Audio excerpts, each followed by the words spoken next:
Hello and welcome. This is a drink called How to Make Carbonated Strong Coffee, Pineapple and Passion Fruit, Professor Edition. First thing you gotta do is you open up this can of carbonated water and you pour it into this cup, which is the passion fruit and pineapple, or pineapple pressure, whatever it's called. And then you pour in strong coffee. Then after that, you put in the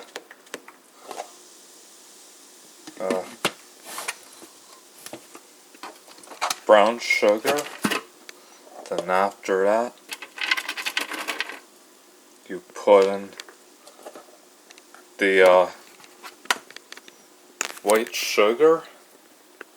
Then after that, what you do is taste it.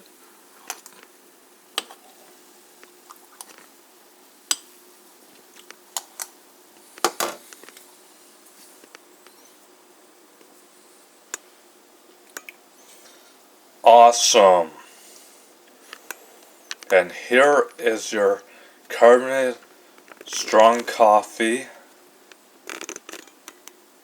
Pineapple and Passion Fruit Professor Edition. Enjoy it, thank you for watching, and have a great day.